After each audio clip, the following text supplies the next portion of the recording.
Well, hello everyone, welcome back. My name is James Hunt and I'm the Global Sales and Commercial Leader for our Subsea TOTEX business. And I want to thank you for joining us today. I'm excited to introduce you all to Matt Lamb and Graham Hardy, who both lead parts of Baker Hughes that are focused on optimizing systems through use of all-electric and intelligent completions. Matt joins us from Bristol in the UK and he joined Baker Hughes 7 years ago. He's led roles in new product introduction, supply chain, and is currently the product director for Baker Hughes all-electric program. With a background in aerospace, Matt brings a unique spectrum of knowledge from design of electrical and hardware systems through to production and services. Graham joins us from Aberdeen in the UK and is our global product line manager for Baker Hughes intelligent completions business and has over 15 years experience in this space. Hopefully, if you just tuned in to our previous session, we had a great session with John and Simon looking at Aptara, our TOTEX-like subsea system, which brings a modular and structured approach that is compact, up to 50% lighter, and contributes to a lower total cost of ownership. Total cost of ownership is something we talk about more and more these days, and as an industry, we're constantly looking to adapt our vision and evolve our solutions to help lower that total cost, or TOTEX. Today, we'll explore and share our vision of how Baker Hughes can deliver smaller, smarter, and cleaner subsea solutions that are better enabled through subsea electrification. And we're excited to have this opportunity to walk this through with you. Hopefully you heard from Raymond Semple earlier, our Vice President for Subsea Production Systems. And he said how far we've come. We've really come a long way with delivering value and execution certainty with TOTEX-like disruptive technology. Over the next 20 minutes, Matt and Graham will elaborate further and share some examples of how we've been helping our customers in enabling their projects with subsea electrification. After the presentation, we'll open up for questions, so please send these through by clicking the question mark icon on your screen. I hope you enjoy the session, and I'll now hand over to Graham. Thanks, James. Good morning, good afternoon, everyone. Welcome and many thanks for joining us today. My name is Graham Hardy. And as James mentioned, today we're going to explore how Baker Hughes can deliver smaller, smarter, and cleaner subsea solutions that are very, very much better enabled through subsea electrification. So before jumping in, let's ask ourselves, where is it we need to go? Since the market events around 2014, our customers have shared their vision with us in graphs like this. And between 2014 and early 2020, the subsea industry drove out significant cost as it battled against lower cost markets such as US shale. And perhaps you're familiar with Einstein's definition of insanity, doing the same thing over and over and expecting different results. The point is that in order to drive new cost effectiveness below today's current bottom, we must change. Change is actually all around us. It happens all the time.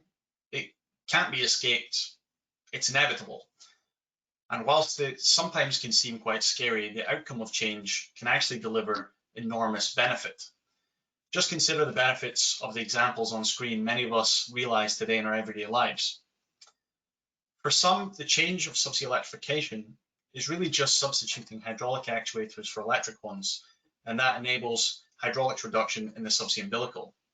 For Baker Hughes, it's so much more than that, and we're ready to lead the transition to the smarter, cleaner subsea future that we all want. Imagine a new world where we reduce our carbon impact on the planet, where we don't discharge chemicals into our oceans, where operating cost and the total cost of ownership is reduced, where subsea structures are nearly half the size, where greater operational intelligence is actually realized and increases availability and uptime of our systems. And ultimately, where we significantly reduce or possibly even eliminate offshore topside facilities. All of this together, this is the real subsea electrification. Matt's going to talk through this in a bit more detail. Matt? Thank you. Well, good day all. Thanks, Graham. That's some good thoughts on changing the dominant logic.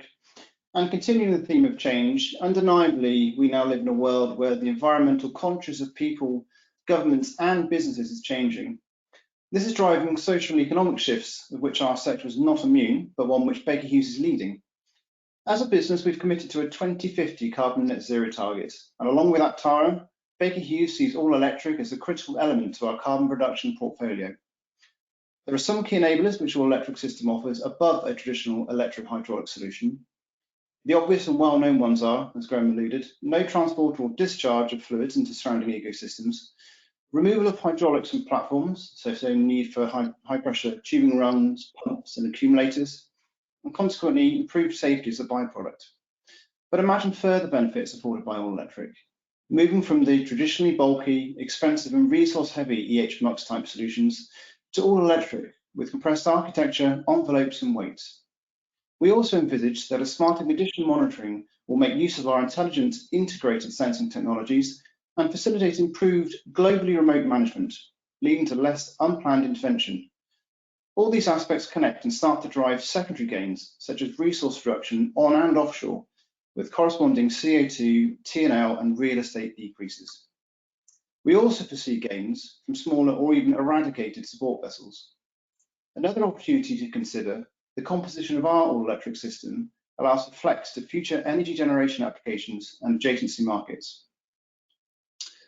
A recent estimation for a customer in Asia has advocated all-electric for sizable CO2 reduction versus a comparable EH-MUX solution. Now, the standout for CO2 reduction is via umbilical savings, which is why it's absolutely critical to consider the whole system. And there are many other elements, including trees and manifolds, which heavily contribute to the total carbon footprint of the field. And there are wider considerations, such as the manufacturing of the product themselves. Baker Hughes Subsea Connect, especially Aptara synergies, noting the 50% Simon mentioned earlier, boost the carbon reduction position further still. Now, I think this is exciting, and I think it states positive intent and direction by Baker Hughes. So not only is CO2 reduced, but our all-electric system is well placed to be able to effectively answer the challenges of longer offsets and deeper fields. Our design is currently focused on 7 and 5 inch systems with a 9,800 foot depth and 100-mile offset. Our system is also modular, so there can be incremental applications of the electrified elements. So for example, electric CIMV or electric chokes and so on. So you can still benefit from the reduction in hydraulics into more traditional systems or create hybrids. I mentioned earlier the smaller architecture, and we're going from 6 MCSs to 1 with corresponding cost savings in topside elements. And we have a single battery per subsea control module via our spring fail-safe. And owing to our design, costly batteries can be eliminated entirely for short step-outs. For a typical field, Baker Hughes forecast savings as a minimum of 20% for all electric when compared to a comparable electrohydraulic. As per early discussions on CO2, all electric benefits on cost from no HPUs, greatly simplified and shrunken umbilicals and so on. The subsea structures, cost and scale are further compressed when united with Aptara. So for example, the Aptara tree, when fitted with the electric elements, has a 40% smaller footprint than a traditional hydromechanical tree. And when we start to combine full system consideration with the options of Subsea Connect, customers can realise the compounding potential of TOTEX by the realms of say 30% when we start to combine direct and indirect benefits on all elements. So not only are we producing smaller, less complex systems, but ones with faster speed of setup. Our all-electric system requires fewer commissioning tests, and obviously there's no hydraulic cleanliness or pressure issues, and subsequently less maintenance. As mooted, Baker Hughes has a unique spring fail-safe solution, delivering dependable assurity. It is a simple design with fewer overall system components than a drive closed solution. Now we see many benefits here, as a spring fail-safe is proven technology based on known and in-field matured equipment. It is slightly heavier in actuation than a drive closed, but the overall system architecture is more compact with fewer batteries required.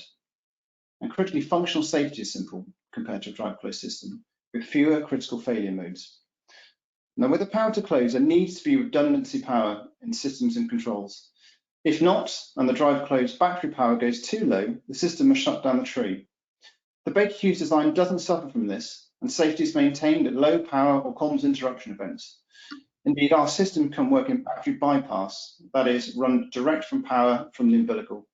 So with the Baker Hughes system, you would not need to have to stop production to replace the battery, should that event arise. And speaking of energy management, we are developing simple to operate, but advanced smart condition monitoring and predictive digital intervention systems to maximize your uptime. So let's have an overview of the Baker Hughes system. Graham and I walk you through some of the key elements. I'm going to start up in the cloud with the digital enablement.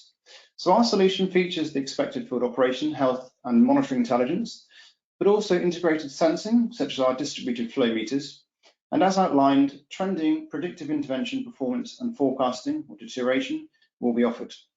Moving to topside and PCS, a single cabinet-based MCS solution, which as noted is a big step improvement for real estate. And we've taken a product structured approach and evolved the electric specific control, power, communications and distribution modules, which allows us to maintain compatibility with legacy and Aptara offerings. Into Aptara actuators and tree.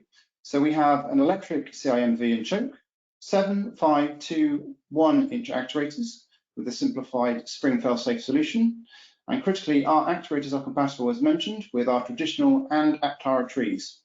So Graham, talk to us about the completion space. Thanks, Matt. There's some really great insight there. So let's dive in and take a look at some of the key areas.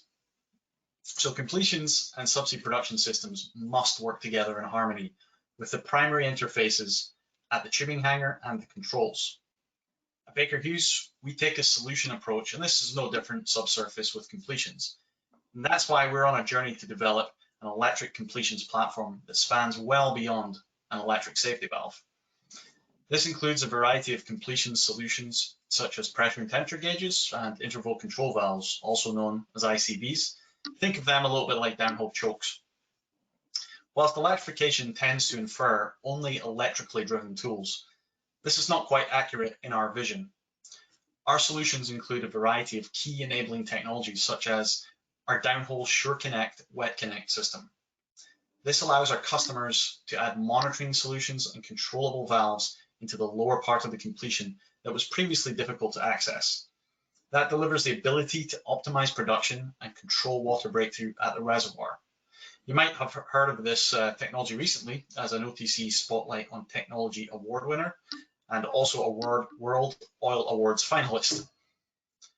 Another key technology is our SureView fiber optic monitoring. Imagine being able to visualize your wells in high definition. An analogy I quite like to use that it's a bit like going from VHS tape to 8K Ultra HD. Fiber optics truly is the monitoring system of the future, and Baker Hughes are very well placed to deliver the right solution for you. Did you know we even make our own fiber that's specifically designed for hydrocarbon environments? Baker Hughes actually has a lot of experience in electric completions. It may even surprise you to know that we actually deployed electric valves in a subsea well in the early 2000s, and those are still operational today. Since then, we've continued our research and development efforts in this space, and in 2014, we launched our multi-node technology. Over approximately the last 12 to 18 months, we've deployed 7 more systems in dry tree applications. And this demonstrates that there's actually a lot of value in electric completions technology, out with the significant additional benefits that deployment in subsea applications can actually bring. Electrification of the completion drives many of the benefits as part of the wider electrification solution, many of which we've explored today around the economics, environmental, and operational aspects. Perhaps a less considered key benefit is in actually de-risking the installation of the intelligent completion. Electrification allows us to reduce the number of control lines during the completion deployment. This maybe doesn't sound particularly groundbreaking. However, let's think about it like this. Today, we could be deploying, let's say, 7 to 10 quarter-inch control lines around a 5.5-inch pipe inside 9 5/8 casing. There's not a lot of space between those two pipes with which to work. With electric solutions, this could be drastically reduced to something like 2 to 4 control lines instead, which significantly reduces the rig time and de-risks the deployment. 1, there's less connections to make up, and 2, there's less connections to test. And that's really just the tip of the iceberg. Electrification also provides other advantages. In general, it's faster, and this allows for optimizations to be made faster, reducing things like water ingress into the wellbore or other such events that may occur in your particular application. Also, diagnostics are better, and this allows for enhancements to condition monitoring solutions that can deliver insights to valves and other tools that were previously very difficult to measure and monitor as with hydraulics. In 2021, Baker Hughes will be deploying our in-charge ICV technology that allows for higher flow rates. We believe this is the primary ICV, electric ICV technology and that we expect to use in subsea applications. Additionally, our electric safety valve program is progressing well, combining our industry-leading deep set safety valves with our in-charge ICV technology. As the electric safety valve program progresses, we very much welcome customer engagement with us on that and making sure we drive the right direction. Speaking of that, Matt, how can customers engage with Baker Hughes in electrification? Thanks, Graham. Sure. So I'll share some insight into our position. So I'm pleased to say we are currently working a joint development initiatives with our partners, Chevron. Maturity and program-wise, we are executing the second phase of a three-phase plan. So that's the technology and system qualification phase. And we are on plan to complete that in Q4 2021. That will take us to TRL level 4 at API 17N at the end of that phase 2. We will then commence phase 3, which is looking at system integration, and we are forecasting to complete that by the end of Q4 2022, and that will close out TRL 5 at the end of phase 3. So yes, we absolutely encourage involvement in our JIP. So if you have a specific project or would like to understand more in depth our offering, please do get in touch. Love to hear from you. So to summarize then, Baker Hughes is enabling our customers to realize value through 4 key aspects. Smaller by reducing subsea and topside infrastructure, smarter by increasing availability, predictive maintenance and more uptime, cleaner, helping you and Baker Hughes both realize carbon reduction, and together, early engagement with outcome-based commercial models which harness Baker Hughes' outstanding full end-to-end system capabilities. So you will recall at the start, Graham and I challenged you to imagine the new world. We think Baker Hughes is leading the new world with the all-electric system from topside to downhole, one which delivers less CO2 than today's systems, demands less capex and has a stronger TOTEX position, and is more available than ever before. We think the new base case has arrived. So thank you for your audience today. Graham and I trust you found it insightful, and we'll open up for questions now. James, what have you got for us? Great stuff. Thank you, Matt and Graham. Really insightful session. You know, electrification is becoming more and more an everyday term that we hear. The way that our world and our industry have been evolving, really relevant. So I think you took some really good points there. So thank you to our audience for the contributions. Not surprisingly, we've had a lot of questions come through. Matt, I'm going to start with you. What are the key drivers for spring to close as an actuator design philosophy, and why do you see this as advantageous? Okay, that's a great question. I think for us as Baker Hughes, as I hopefully alluded to in my discussion, key for us is to have redundancy and the proven operation of our approach. But let's talk redundancy. So with the Baker Hughes solution, we have redundancy in the opening phase because the electrical energy is overcoming the spring to keep the valve open. Conversely, in a drive code solution, the redundancy is reversed. So if power is lost, you can't shut the valve, or worse still, position is frozen and you can't move forward or aft. So the other critical element for us is to add redundancy to a drive close. There has to be backup batteries and the control systems, which adds further weight, complexity and cost. We actually have a white paper authored on our system and the approach, which is pending release presently. So if anybody would like a walkthrough, do reach out to myself or colleagues, and we can happily arrange that. But redundancy and the proven operation is absolutely the core drivers for us. Okay, thank you, Matt. We have a follow-up to that. So Matt, I'll keep you on this one. With your spring fail-safe solution, in the pitch you mentioned a depth of 9,800 feet. Is that because you see complexities and increased sizes with deeper operations? Okay, right, depth and size. So obviously we know greater depth is greater hydrostatic pressures. And this means challenges on the hydraulic pressure issues and accumulation and umbilical struggles. The all-electric system, by their very nature, don't have these issues, obviously. But like hydraulic actuators, we use a known and reliable spring and fail-safe. But this doesn't mean, though, that it's the same scale of growth as a typical electrohydraulic solution subsea would be. So if we sought to go an extra 13,000 feet, the barrier is not the spring and the scale of the spring, it's really ensuring the whole system is ready and capable for that depth. So with electric actuators, for us in our design, the spring growth is less than with a hydraulic actuator because we don't have the displacement of header fluid and so forth. So the spring itself, the all-electric element, is only driving a clutch or roller screw. So From memory, I only spoke about this a couple of days ago with the team, to drop an extra 3,000 foot, we'd be looking at an extra 5,000 or 6,000 pounds of spring load, which is comparable with a 2-inch spring at 2,000 feet, I think it is. So yes, we do have a spring growth, but it's nothing like the scale people would expect. Okay, thank you, Matt. Right, shifting gears slightly, Graham, this one is for you. Fiber optics was mentioned as the monitoring system of the future. So can you expand on what the benefits using fiber optics bring? All right, thanks, James. That's a really great question.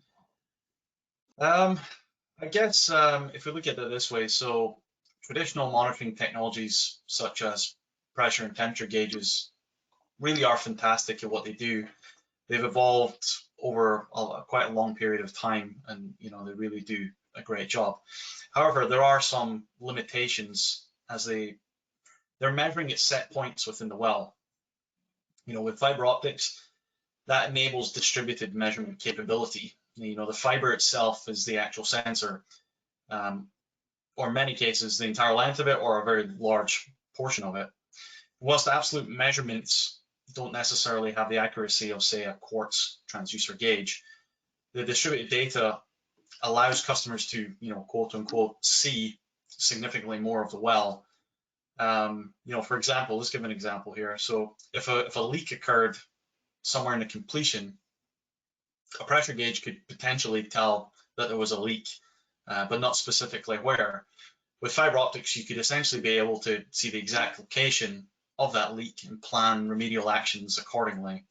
And that's just one of the many benefits of fiber optics. The applications are almost limitless. So okay, thank you. I guess I'll add that throughout this event last week, today, and next week, we're talking a lot more about what it means to take that holistic system approach and venture away from our traditional maybe product or service discrete only approach. On that note, we heard from John and Simon directly before this on the approach that we've got with Aptara. So as a follow-up, you mentioned Aptara a lot. So Matt, this is for you. Can we assume that Aptara uses all electric as the base case? Excellent question, excellent question. So the approach we've taken is to deliberately design the system to be agnostic of a recipient parent system. The system itself is product structures, so we've got common interfaces, as I outlined, and we've also got single or multiple elements that can be employed, such as the e-choke and so forth. But I would say naturally, with the obvious benefits outlined by Simon and co about Aptara, the unified solutions of an all-electric approach to Aptara would absolutely offer maximum benefits on efficiency, cost, and availability. So I would absolutely recommend that as base cost and a base case as we move forward. Okay, perfect. We've okay, 2 quick technical ones here. Graham, I'm going to give you the first one. You mentioned a reduction in control lines. We've had a question here asking, is it possible to use just one? Okay, another really interesting question there. So I guess I could answer this in a couple of ways. The first way we could look at it, is it technically feasible to, I guess, multi-drop, combine a whole bunch of electric completion solutions onto a single electric line? I would say, is it technically feasible? Yes, probably it's technically feasible. But would our industry allow that or accept that? I think that's potentially a different part of the piece of the puzzle here. If we look at the way I would look at it, and we have had some of these discussions internally, as we've been developing some of these technologies, is what's safety critical and what's not. So for example, if we take an electric safety valve as an example, that's a safety critical device, whereas the inflow control valves or interval control valves, pressure and temperature gauges, and potentially some other tools, solutions that maybe one-off or etc., they're not safety critical. So the way I would envisage this going, and what we've seen from some customers and their visions as we've talked to them up to date, is that there's probably going to be a separation between safety critical and non-safety critical. So I would say there's going to be a minimum of essentially two systems. you know, that's the way I would approach it. All right, thank you. Matt, another technical one now for you. A tieback length of 100 miles was suggested. Is that using DC solution or is that AC? Good point, and one probably I should have brought out, so thanks for that. So our initial offering, our base case is indeed HVAC, so high voltage AC solution as the initial kickoff. But we absolutely do have DCFO in the wings and on our product maps. And ultimately that will offer us far greater tieback distances than the AC alternative. And clearly that's where I foresee our evolution to head and ultimately where we will arrive. If you think about it from cost perspective and cost opportunity as well, if we go for longer offsets on tiebacks, that of course has the tremendous cost opportunities because you start to eliminate platforms, and that is huge in terms of opportunity for not only cost but also environmental considerations as well. So yeah, we're absolutely going that direction. Okay, perfect. I was expecting a few of these to come up, so quite a few people asking around the same topic on cost. So Matt, I'll let you take this. The question is, condition monitoring and predictive intervention, is this more complex and therefore more costly when you compare to an electro-hydraulic system? Okay, interesting. Absolutely, I can see where the questions come from and why it was pitched. I think we may be well placed here because I think the electronic signatures of the battery power and torque speed curves from the actuators will provide us with a lot of data that we need and that we can harvest from almost for free. You can tell a lot from just those two data streams. So my expectation and our expectation is that the monitoring system could actually be streamlined, but yet tell us more in high resolution. So our expectation is that this would increase the competitive cost position, but as I say, offer us high resolution and smarter servicing intelligence as well. So that's what's being developed right now. And that will be matured as we go through phase 2 and matured into phase 3. So yeah, I think especially with the electric elements, it does offer us a new insight in terms of intelligence and predictive solutions as well. All right, thank you. You know, I think again, what I said earlier, what we're doing is looking at the whole system, right? So it's quite difficult to answer that question on a discrete basis because how do you address cost? You know, when we're talking about a holistic system, we're underpinning the approach by do what is right for the project and maybe look at how does our individual product or service impact everything else. So great, thank you, Matt. So another common topic is around energy transition. We're hearing a lot about it. You mentioned that most CO2 benefit comes from umbilicals, but as Baker Hughes don't manufacture these, Matt, what could you say to expand on this point?